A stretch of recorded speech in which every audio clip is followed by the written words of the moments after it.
प्यारे बच्चों, class 12th का गेस पेपर बाज़ार में आ चुका है और उसी गेस पेपर से आप लोगों को महत्वपूर्ण क्वेश्चन बता रहा हूं। अर्थशास्त्र भूगोल का मैंने बता दिया है। यदि आप लोगों ने उस वीडियो को नहीं देखा है तो उसका लिंक आपको डिस्क्रिप्शन में ऊपर आई बटन पर या फिर वीडियो के लास्ट में आपको मिल जाएगा। हम लोग पॉलिटिकल साइंस का मॉडल सेट 1 कंप्लीट कर चुके हैं। आज हम लोग सेट 2 के प्रश्नों को देखेंगे। शुरू करने से पहले आपसे निवेदन है कि अपने चैनल DRGP82 पर नए हैं तो चैनल को जरूर सब्सक्राइब कर ले और राजनीतिक शास्त्र के बच्चों तक यह वीडियो शेयर करें। तो चलिए हम लोग आज कुछ नया सीखते हैं। क्वेश्चन का पैटर्न आप लोग देख चुके हैं, ये मैंने पहले ही बता दिया है। डायरेक्ट हम लोग क्वेश्चन पर आते हैं। आपका पहला है 40 नंबर का जो ऑब्जेक्टिव क्वेश्चन रहेगा, उसमें पहला क्वेश्चन है सेट 2 के लिए राज्यों के पुनर्गठन आयोग के अध्यक्ष कौन थे। तो यहाँ हो जाएगा न्यायमूर्ति फजल अली। दूसरा क्वेश्चन है भारतीय राष्ट्रीय कांग्रेस की पहली महिला अध्यक्ष कौन थी। तो एनी बेसेंट। राष्ट्रीय विकास परिषद की स्थापना कब हुई। तो 1952 में। MS स्वामीनाथन का संबंध था तो किससे था, हरित क्रांति से। भारत में हरित क्रांति के जनक MS स्वामीनाथन ही माने जाते हैं और विश्व में हरित क्रांति का जनक नॉरलॉन्ग बोरलॉन्ग माने जाते हैं। भारत ने पहला सफल परमाणु परीक्षण कब किया था। तो 1974 को। किस वर्ष चीन ने भारत पर आक्रमण किया। तो 1962 में। भारत में लौह पुरुष के नाम से कौन जाने जाते हैं। तो सरदार पटेल। भारतीय राष्ट्रीय कांग्रेस के संस्थापक कौन थे। तो A.O. ह्यूम। भारतीय संविधान के किस अनुच्छेद के अंतर्गत राष्ट्रीय आपातकाल लगाया जा सकता है। तो अनुच्छेद 352। विश्व में शांति बनाए रखने का दायित्व किस पर है। तो सुरक्षा परिषद पर। DMK किस राज्य की क्षेत्रीय पार्टी है। तो ये है आपका तमिलनाडु। विश्व महिला दिवस कब मनाया जाता है। तो 8 मार्च को। मंडल कमीशन रिपोर्ट की सिफारिशों को किस प्रधानमंत्री ने लागू किया। तो VP सिंह ने। जल्दी जल्दी इसलिए बोल रहे हैं कि इसमें आपका ऑब्जेक्टिव भी है और सब्जेक्टिव प्रश्न भी रहेंगे, इसीलिए थोड़ा वीडियो लंबा ना हो, इसलिए थोड़ा जल्दी जल्दी बोल रहे हैं। किसी नए सामाजिक आंदोलन की श्रेणी में नहीं रखा जा सकता है। तो ये हो जाएगा गृह स्वराज आंदोलन। भारतीय जनता पार्टी किस पार्टी का नया नाम है। तो भारतीय जनसंघ का। भारत में गठबंधन की सरकार के पहले प्रधानमंत्री कौन थे। तो VP सिंह। पूरब बनाम पश्चिम पद बंद का आशय किससे है। तो शीत युद्ध से। सोवियत संघ ने कौन सा सैनिक गुट बनाया था। तो वार्सा संधि। 1955 में के वार्सा संधि में कौन सा देश सदस्य नहीं था। तो पश्चिमी जर्मनी। 1917 में रूस में समाजवादी राज्य की स्थापना किसने की। लेनिन ने। परमाणु अप्रसार संधि पर किस राज्य ने हस्ताक्षर नहीं किए हैं। तो भारत ने। यूरो क्या है। तो यूरोपीय संघ की मुद्रा। इंग्लैंड का वर्तमान प्रधानमंत्री कौन है। तो थेरेसा मे। फिर दक्षेस का पहला सम्मेलन किस देश में हुआ। तो बांग्लादेश में। राष्ट्रीय पंचायत किस देश की संसद है। तो नेपाल की। निम्नलिखित में कौन सा देश सार्क का सदस्य है। भारत। वर्तमान में संयुक्त राष्ट्र संघ का महासचिव कौन है। तो इनमें से कोई नहीं। अंतर्राष्ट्रीय न्यायालय का मुख्यालय कहाँ है। तो हेग में। UNO निशस्त्रीकरण आयोग कब बना। तो 1952 में। पर्यावरण सुरक्षा के लिए सबसे पहला अंतर्राष्ट्रीय सम्मेलन कहाँ हुआ। तो स्टॉकहोम में। 1952 में किस शहर में पृथ्वी सम्मेलन हुआ। तो रियो डी जेनेरियो में। निम्नलिखित में से किस देश ने खुले द्वार की नीति अपनाई। चीन ने। 1972 में भारत पाक के बीच हुए समझौतों को क्या कहते हैं। तो शिमला समझौता। भारतीय अर्थव्यवस्था है मिश्रित अर्थव्यवस्था। अंतर्राष्ट्रीय मुद्रा कोष का मुख्यालय कहाँ है। तो वाशिंगटन। बांग्लादेश कब अस्तित्व में आया। 1971। निम्न में से कौन सा देश आसियान का सदस्य नहीं है। तो श्रीलंका। कौन भारतीय व्यक्ति भारत का प्रथम गवर्नर जनरल था। तो श्री राजगोपालाचारी। किस देश ने सुरक्षा परिषद में निषेधाधिकार का सर्वाधिक बार प्रयोग किया। तो रूस ने।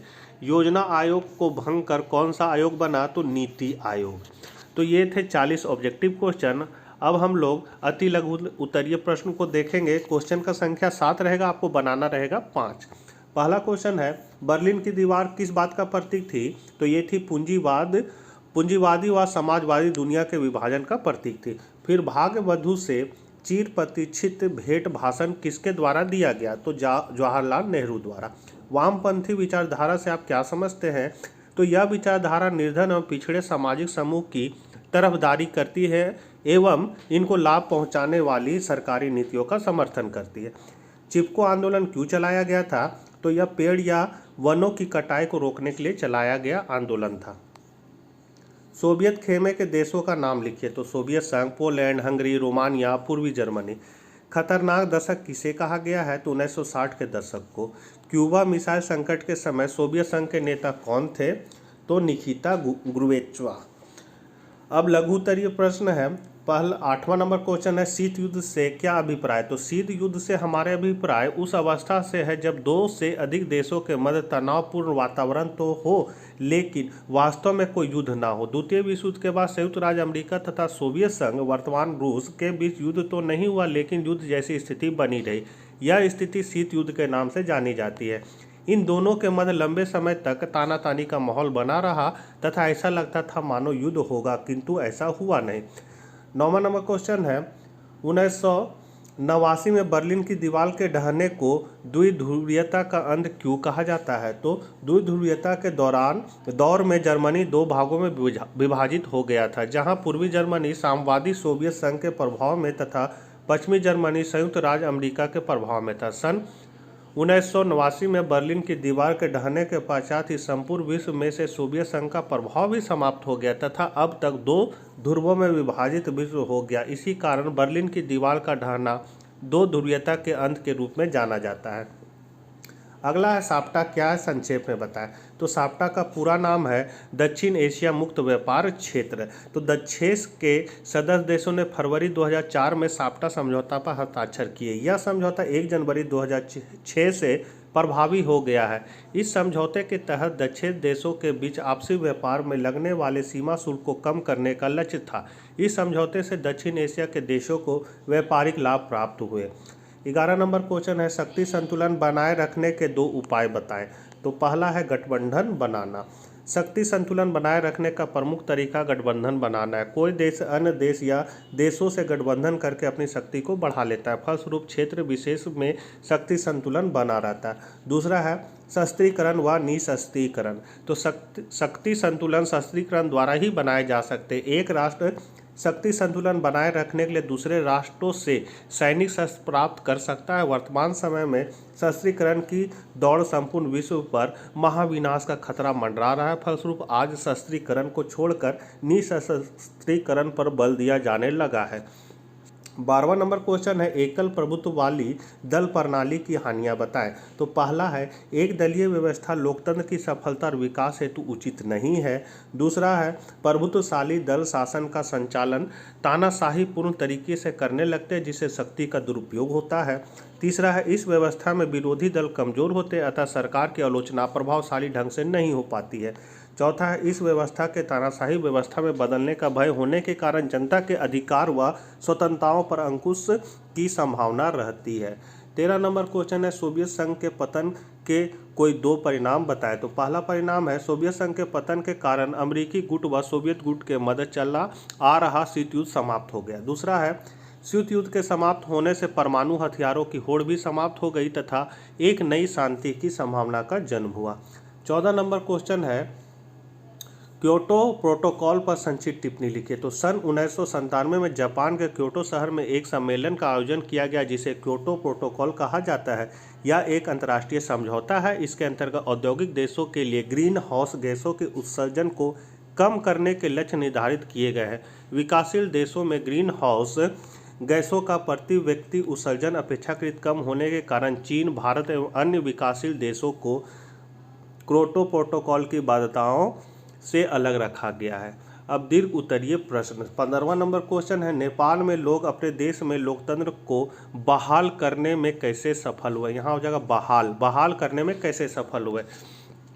तो अतीत में नेपाल एक हिंदू राष्ट्र था। आधुनिक काल में यहाँ कई वर्षों तक संवैधानिक राजतंत्र रहा। इस दौर में नेपाल की राजनीतिक पार्टियां और आम जनता खुले और उत्तरदायी शासन की आवाज़ उठाते रहे, लेकिन राजा ने सेना की सहायता से शासन पर पूरा नियंत्रण कर लिया और नेपाल में लोकतंत्र की राह अवरुद्ध हो गई, लेकिन एक मजबूत लोकतंत्र समर्थन आंदोलन से विवश होकर सन 1990 में राजा ने नए लोकतांत्रिक संविधान की मांग मान ली। परंतु नेपाल में लोकतांत्रिक सरकारों का कार्यकाल बहुत छोटा और समस्याओं से भरा रहा। सन 1990 के दशक में नेपाल के माओवादी नेपाल के अनेक हिस्सों में अपना प्रभाव कायम करने में कामयाब हुए। माओवादी राजा और सत्ताधारी अभिजन के बीच रंजोसमय संघर्ष हुआ। सन 2002 में राजा ने संसद को भंग कर दिया और सरकार को गिरा दिया। इस प्रकार नेपाल में जो भी थोड़ा बहुत लोकतंत्र था उसे राजा ने खत्म कर दिया। अप्रैल 2006 में यहाँ देशव्यापी लोकतंत्र समर्थन प्रदर्शन हुआ और राजा ज्ञानेंद्र ने बाध्य होकर संसद को बहाल किया। इस तरह नेपाल के लोग अपने देश में लोकतंत्र को बहाल करने में सफल हुए। सन 2008 में नेपाल राजतंत्र को खत्म कर लोकतांत्रिक गणराज्य बना तथा सन 2015 में उसने नया संविधान बनाया। 16 नंबर क्वेश्चन है, जन आंदोलन का क्या अर्थ है? दल समर्थित मतलब दलीय और स्वतंत्र मतलब निर्दलीय आंदोलनों का स्वरूप स्पष्ट कीजिए। तो जन आंदोलन प्रजातांत्रिक मर्यादाओं तथा संवैधानिक नियमों के आधार पर तथा सामाजिक शिष्टाचार से संबंधित नियमों के पालन सहित सरकारी नीतियों, कानून व प्रशासन सहित किसी मसले पर व्यक्तियों के समूह अथवा समूहों के द्वारा असहमति प्रकट किया जाना जन आंदोलन कहलाता है। इन आंदोलनों के अंतर्गत प्रदर्शन, नारेबाजी, जुलूस जैसे क्रियाकलाप सम्मिलित है। इस प्रकार के जन आंदोलनों में दल समर्पित मतलब दलीय और स्वतंत्र निर्दलीय आंदोलनों का स्वरूप इस प्रकार है। पहला, दल आधारित आंदोलन। जब किसी राजनीतिक दल अथवा राजनीतिक दलों से समर्थन प्राप्त समूह द्वारा आंदोलन संचालित किए जाते हैं तो इन्हें दलीय आंदोलन कहा जाता है, जैसे जाति विरोधी आंदोलन, छुआछूत विरोधी आंदोलन आदि। किसान सभा आंदोलन एक दलीय आंदोलन था। दलीय आंदोलन संगठित प्रकृति के आंदोलन होते हैं। दूसरा है स्वतंत्र आंदोलन। सरकार की नियोजित व्यवस्था के असफल होने व लोकतांत्रिक संस्था में अविश्वास की स्थिति उत्पन्न होने व चुनाव आधारित राजनीति बन जाने के कारण ये आंदोलन अस्तित्व में आते हैं। ये आंदोलन असंगठित लोगों के समूह द्वारा संचालित निर्दलीय आंदोलन होते हैं, जैसे चिपको आंदोलन, दलित पैंथर्स, यहाँ पैंथर्स हो जाएगा, दलित पैंथर आंदोलन आदि। इस श्रेणी में बहुत से कर्मचारी यूनियनों, व्यावसायिक संघर्षों आदि द्वारा संचालित आंदोलन शामिल है। 17 नंबर क्वेश्चन है, स्वतंत्र भारत के समक्ष कौन कौन सी प्रमुख चुनौतियाँ थी, वर्णन कीजिए। तो स्वतंत्रता के पश्चात भारत के समक्ष 3 प्रमुख चुनौतियाँ थी। अगस्त 1947 में स्वतंत्रता के पश्चात भारत के समक्ष मुख्य तौर पर 3 चुनौतियाँ निम्नलिखित है। पहला है एकता के सूत्र में बांधना। तो मुख्य तौर पर भारत के सामने 3 तरह की चुनौतियाँ थी। पहली और तत्कालीन चुनौती एकता के सूत्र में बंधे एक ऐसे भारत को गढ़ने की थी जिसमें भारतीय समाज की सारी विविधताओं के लिए स्थान हो। भारत अपने आकार और विविधता में किसी भी महादेश के बराबर था। यहाँ अलग अलग बोली बोलने वाले लोग थे, उनकी संस्कृति अलग थी और वे अलग अलग धर्मों के अनुयायी थे। उस वक्त आमतौर पर यही माना जा रहा था कि इतनी विविधताओं से भरा कोई देश ज़्यादा दिनों तक एकजुट नहीं रह सकता है। दूसरा है लोकतंत्र की स्थापना करना। तो स्वतंत्र भारत के समय दूसरी चुनौती लोकतंत्र को कायम करने की थी। आप भारतीय संविधान के बारे में पहले ही पढ़ चुके हैं। आप जानते हैं कि संविधान में मौलिक अधिकारों की गारंटी दी गई है और हर नागरिक को मतदान का अधिकार दिया गया है। भारत ने संसदीय शासन पर आधारित प्रतिनिधित्व मूलक लोकतंत्र को अपनाया। इन विशेषताओं से यह बात सुनिश्चित हो गई कि लोकतांत्रिक ढांचे के भीतर राजनीतिक मुकाबले होंगे। लोकतंत्र को स्थापित करने के लिए लोकतांत्रिक संविधान आवश्यक होता है, परंतु इतना भर ही काफ़ी नहीं होता। चुनौती यह भी थी कि संविधान से मेल खाते लोकतांत्रिक व्यवहार बर्ताव चलन में आए। तीसरा है समाज मूलक विकास। तो तीसरी चुनौती थी ऐसे विकास की जिससे समूचे समाज का भला होता हो और ना कि कुछ एक वर्गों का। इस मोर्चे पर भी संविधान में यह बात साफ कर दी गई थी कि सबके साथ समानता का बर्ताव किया जाए और सामाजिक रूप से वंचित वर्गों तथा धार्मिक, सांस्कृतिक अल्पसंख्यक समुदायों को विशेष सुरक्षा दी जाए। संविधान ने राज्य के नीति निर्देशक सिद्धांतों के अंतर्गत लोक कल्याण के उन लक्ष्यों को भी स्पष्ट कर दिया था जिन्हें राजनीति को जरूर पूरा करना चाहिए। अब असली चुनौती आर्थिक विकास तथा गरीबी की समाप्ति के लिए कारगर नीतियों को तैयार करने की थी। 18 नंबर क्वेश्चन है, भूमंडलीकरण क्या है, विश्व राजनीति पर इसके प्रभावों का वर्णन करें। तो एक अवधारणा के रूप में भूमंडलीकरण की बुनियादी बात है प्रवाह। प्रवाह कई तरह के हो सकते हैं। विश्व के एक हिस्से के विचारों का दूसरे हिस्सों में पहुंचना, पूंजी का एक से ज़्यादा जगहों पर जाना, वस्तुओं का अनेक देशों में पहुंचना और उनका व्यापार तथा बेहतर आजीविका की तलाश में दुनिया के विभिन्न हिस्सों में लोगों की आवाज़ हो। वैश्वीकरण का प्रभाव बड़ा विषय रहा है। यह कुछ समाजों को बाकियों की अपेक्षा और समाज के एक हिस्से को बाकी हिस्सों की अपेक्षा ज़्यादा प्रभावित कर रहा है। एक समान विचार है कि वैश्वीकरण के कारण राज्य की क्षमता में कमी आती है। पूरी दुनिया में कल्याणकारी राज्य की अवधारणा अब पुरानी पड़ चुकी है। तो बच्चों इसको देख लीजिएगा, थोड़ा लंबा है, हम धीरे धीरे इसको बढ़ा दे रहे हैं। काहे कि अब लाइन बाय लाइन पढ़ेंगे, वीडियो थोड़ा लंबा हो रहा है और आपको नींद भी आने लगेगा सुन के, इसीलिए हम धीरे धीरे बढ़ा रहे हैं। आप इसको नोट कर सकते हैं कॉपी में और याद कर लीजिएगा। 19 नंबर क्वेश्चन है, संयुक्त राष्ट्र संघ के उद्देश्य क्या है। बहुत इंपॉर्टेंट क्वेश्चन है ये। तो संयुक्त राष्ट्र संघ के उद्देश्य निम्नलिखित है। पहला, अंतर्राष्ट्रीय शांति और सुरक्षा की स्थापना करना। फिर मूल अधिकारों, पुरुष, स्त्री तथा छोटे छोटे राष्ट्रों के कार्यों तथा समान अधिकारों में विश्वास स्थापित करना। तीसरा है आर्थिक, सामाजिक, सांस्कृतिक तथा मानवीय किसी भी प्रकार की अंतर्राष्ट्रीय समस्या को सुलझाने के लिए अंतर्राष्ट्रीय सहयोग करना। छठा, अंतर्राष्ट्रीय संगठन को एक ऐसा केंद्र बनाया जाए जो समान उद्देश्यों की प्राप्ति के लिए सभी राष्ट्रों में पारस्परिक सहयोग और सामंजस्य स्थापित करने में सफल हो सके। इस प्रकार संयुक्त राष्ट्र इन उद्देश्यों को प्राप्त करने में सफल हो जाता है तो संयुक्त राष्ट्र विश्व सरकार की अव्यवहारिक भावनाओं को साकार कर सकता है। तो ये थे आपके महत्वपूर्ण क्वेश्चन पॉलिटिकल साइंस के सेट 2 का। मिलते हैं इसी तरह के वीडियो के साथ, तब तक के लिए आज्ञा दीजिए। Bye bye.